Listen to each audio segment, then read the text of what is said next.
사도 바울은 자신이 알았어요. 이게 이제 내 생이 얼마 남지 않았을 수도 있겠다라는 생각을 아마 했을 수도 있습니다. 계속 결박과 환란이 자신을 둘러싸고 있다라는 그것을 감지하고 있었어요. 그래서 남은 인생을 한 영혼 한 영혼을 위해서 자신의 혼신의 힘을 다해서 말씀을 전하면서 이제 마치게 되는 것이죠. 그래서 저도 이 사도 바울의 인생이 이게 좀 전반적으로 이 사도 바울의 인생이 어땠는지를 좀 보게 되는 것 같아요. 이 사도행전을 통해서. 그러면서 사도 바울의 삶을 보니까 참 너무 이게 참 귀하고 아름답고 참 훌륭하지 않는가 이런 생각을 해보게 됩니다. 사도 바울의 그 인생은 소유한 건 별로 없어요. 우리 세상 사람이 소유한 게 없어요. 뭐 집을 가지고 있던 것도 아니고 자녀도 없습니다. 가정도 없습니다. 그러니까 우리가 보기에는 가진 게 없어요. 가진 게 별로 없습니다. 오직 그리스도와 그의 말씀만 풍성하게 가진 거예요. 그는 복음을 소유한 사람이고 복음에 사로잡힌 사람인데, 그렇기 때문에 영혼을 향한 사랑은 근데 너무나 많은 것 같아요. 영혼을 향한 사랑이 너무나 많아가지고 그렇게 많은 지역을 돌아다니면서 영혼들을 살리고 세우고 하는 것이죠. 이 드로아에 와서도 많은 영혼들에게 하나님의 말씀으로 전했고요. 그 다음에 죽은 유도고를 다시 살렸습니다. 사도 바울의 인생은 참으로 참 하나님의 관점으로 볼 때 참으로 귀한 인생이었다. 참 많은 열매를 남기고 많은 사람을 유익하게 하고 많은 사람을 옳은 대로 돌아오게 하는 삶이었다라는 것을 생각하게 됩니다. 오늘날 포스트 모던화된 세상 가운데 살아가는 우리 개인화된 우리 인간들에게는 참 이게 참 이 삶이 너무나 이게 동떨어진 삶일 수도 있어요. 집도 없지, 가정도 없지, 뭐 이게 뿔뿔이 이게 돌아다니는 삶이지, 굉장히 그 불안한 삶으로 생각할 수 있지만 이 세상에서 가장 부유한 삶을 살아간 인생이 사도 바울이 아닌가. 그의 인생의 여정은 참으로 많은 사람을 살리고 세우고 견고하게 하는 그런 인생이었다라, 이렇게 하나님께 평가받을 수 있을 것입니다. 우리 자신만을 위해서 살아가는 인생을 한번 딱 생각해 보세요. 자신만을 위해서 살아가는 인생은요, 결국 남는 게 없는 것 같아요. 자신을 위해서 돈도 쓰고 뭐 열정을 쏟고 뭘 한들 결국 남는 거는 없는 거예요. 그러나 사도 바울과 같이 자신의 삶을 허비하고 자신의 재물을 또 허비하면서까지 영혼을 위해서 살아갈 때 그가 그 인생의 뒤에는 무엇이 남겠는가? 참 많은 그 영혼들을 향한 그의 사랑과 헌신은 계속 전달이 될 것이고, 하나님의 말씀, 곧 생명을 전했던 그의 말씀들은 위력적으로 계속 사람들 사이에서 역사할 것입니다. 그러니까 그는 생명을 계속 전달한 거예요. 그는 죽었지만 역시 죽어도 그가 전한 복음은 살아 움직이면서 영혼들을 세우고 견고하게 한 것입니다. 무엇이 남는가? 복음, 그리고 하나님의 말씀은 영원한 것입니다. 그리고 하나님의 은혜와 사랑은 영원한 것이기 때문에 복음은 살아 역사하는 것. 사도 바울의 삶이 얼마나 영혼들을 사랑하며 섬기는 삶이었는지를 오늘 본문 말씀을 통해서 단적으로 우리가 이해하고 또 관찰할 수 있는 부분입니다. 우리가 살아가다 보면요, 그 사람들의 그 취미나 선호도, 스타일, 또 성향을 알게 됩니다. 그래서 좀 자세히 보이게 돼요. 오래 또 이렇게 사람들을 관찰하다 보면, 저 사람은 뭘 좋아하고, 저 사람은 스타일이 저런 거고, 저 사람은 뭘 또 어떤 방향으로 삶을 살아가려고 하나, 이런 걸 이제 우리 관찰할 수가 있는데, 좀 더 깊이 좀 관찰하다 보면 이런 게 보여요. 어떤 게 보이냐면, 저 사람의 삶의 목적이 뭔가 이게 보여요. 저 사람은 무엇을 위해 살아가는가, 이게 보입니다. 근데 너무 뚜렷하게 보이는 사람이 있어요. 그게 바로 사도 바울이에요. 너무 뚜렷하게 그냥 어디를 보면 동일하게 그게 보여요. 아, 저 사람은 복음을 위해서 그냥 자신을 드린 사람이구나. 영혼을 위해서 자신을 드린 사람이구나. 자신의 모든 걸 허비하면서 그렇게 살아간 사람이구나. 이런 걸 이제 우리가 느낄 수 있는 거죠. 저도 이렇게 사도 바울을 이렇게 관찰하고 보면서 배우게 되는 거는, 아, 나도 내 삶이 무엇을 추구했는지 다른 사람이 보게 될 텐데, 과연 사도 바울처럼 그렇게 보일까? 아니면 무늬만 그렇게 한 건가?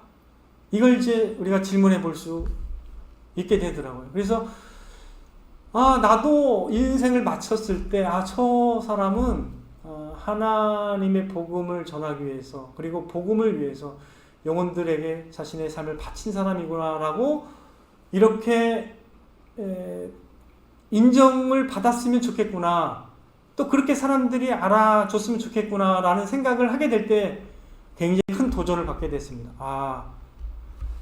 사도 바울처럼 이렇게 삶을 살아간다라는 것이 어떠한 삶인지를 우리가 쭉 사도행전을 통해서 보았잖아요. 고난의 길이죠. 결박과 환난이 항상 기다리는 삶이죠. 쉽지 않은 길입니다. 돌에 3번 맞았고요. 태형에 40번을 5번인가를 맞았고요. 엄청난 위험들을 많이 겪었습니다.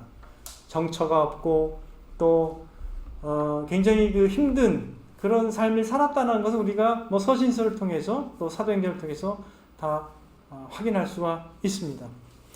그러나 그의 인생은요, 그러나 그 고난이 있었지만 가장 아름답고 영광스러운 삶이라고 저는 생각합니다. 우리도 우리의 인생의 스타일이 다른 사람에게 보일 거예요. 저 사람은 어떤 스타일로 살아갔나, 저 사람은 어떤 삶의 목적을 가지고 살아갔나, 이게 보이게 되고 반드시 이게 나타나게 되어 있습니다. 근데 우리는, 저와 여러분은 소망하기를 이렇게 소망했으면 좋겠어요. 사도 바울과 같은 그런 향기, 사도 바울과 같은 그런 스타일, 사도 바울과 같은 그런 복음을 향한 그런 우리의 몸부림이 우리의 인생이었다라고 그렇게 다른 사람한테 인정을 받는다면 그 엄청난 아름다운 삶이 아닌가라는 생각을 하게 됩니다. 영혼을 살리는 삶, 영혼들을 위로하고 든든히 세우는 바울과 같은 그런 스타일의 삶을 살아갔다면 이게 얼마나 감사가 되겠습니까? 그리고 우리의 삶의 목적이 사도 바울과 동일하게 그렇게 사명을 받은 자로서 복음을 누리고 나누는 삶을 살아갔다면 얼마나 아름다운 인생이 되겠습니까? 그러나 만약 그게 아니라 우리의 인생이 세상 사람들과 비슷하게 보여서 세상 사람들에게 줄 것이 없었고 세상 사람들과 비슷한 모습으로 만약에 살아가게 됐다면 그냥 아무 진짜 허무한 인생이 될 것이라고 저는 생각합니다. 그렇기 때문에 우리는 한번 이 사도 바울의 삶을 통해서 우리가 한번 배울 필요가 있습니다. 복음의 사람, 말씀의 사람으로 먼저 우리가 살아가는 것이 우리의 적용이 되어야 되겠습니다. 첫 번째 적용, 우리는 무조건 복음의 사람, 말씀의 사람으로 살아가야 되는 것입니다. 우리가 어디를 가든지, 우리의 여정이 집이든지 집이든지 회사든지 어떤 장소든지 우리가 가는 곳마다 내가 복음의 사람이라는 것을 다른 사람이 알도록 해야 되는 것이죠. 내가 복음으로 인해서 이렇게 기뻐하고 즐거워하는 사람이라는 것을 다른 사람이 볼 수 있도록 해야 된다는 겁니다. 이게 바로 우리의 삶의 여정의 목적입니다. 우리는 복음의 사람이 되어야 되는 것입니다. 말씀의 사람이 되어야 되는 것이에요. 언제 어디서나 사도 바울이 했던 것처럼 그게 우리의 인생의 여정의 목적입니다. 복음의 사람으로, 말씀의 사람으로 살아갈 때 비로소 영혼들을 도울 수 있기 때문입니다. 그래야 우리가 어디를 가든지 영혼들을 살리고 돕고 세우고 위로할 수 있는 겁니다. 복음만이 위로할 수 있는 모든 자원이 거기에 다 있어요. 하나님의 은혜와 사랑이 거기에 다 들어있는 겁니다. 우리가 하나님의 놀라운 은혜의 복음을 받았습니다. 우리가 믿음으로 받아들였다면 반드시 우리는 놀라운 주님의 은혜를 경험하고 맛보았을 것입니다. 이 놀라운 은혜의 복음을 우리의 머리와 가슴과 전 존재로 느끼고 맛보게 되었다면 우리도 사도 바울과 같은 스타일의 삶을 추구할 수가 있는 것입니다. 사도 바울에게서 복음을 들었던 많은 사람들이 그와 같은 삶을 살았습니다. 실제로 많은 일꾼들이 배출이 됐어요. 마게도냐 성도들의 삶을 간단히 우리가 읽어봤잖아요. 아까 고린도 후서 8장 1절에서 6절을 읽었잖아요. 그들이 힘에 지나도록 자원하여서 성도 섬기는 일에 자원했습니다. 이런 것들이 바로 사도 바울의 삶을 보고서 그들이 배운 삶이죠. 우리가 이 사도행전을 보면서 참 사도 바울의 삶을 우리가 마음으로 본받기를 원하는 그런 마음이 불릴 때 일어나기를 주님의 이름으로 축원을 드립니다. 다니엘 12장 3절도 이렇게 말씀하고 있어요. 지혜에 있는 자는 궁창의 빛과 같이 빛날 것이요 많은 사람을 옳은 대로 돌아오게 한 자는 별과 같이 영원토록 빛나리라. 이렇게 말씀하고 있습니다. 우리가 영혼들을 향한 사도 바울의 여정과 삶의 스타일을 우리가 관찰하고 보았습니다. 그것을 통해서 이제 우리는 마음 깊이 사도 바울을 본받게 되기를 원합니다. 우리가 연약하고 부족하더라도 우리가 주님과 복음을 위해서 살고자 순종한다면 주님은 반드시 저와 여러분을 사도 바울과 같은 향기를 바라게 하실 것이고 사도 바울과 같은 스타일의 삶을 살게 하실 것입니다. 그러한 은혜가 저와 여러분에게 넘치게 되기를 주님의 이름으로 축원을 드립니다.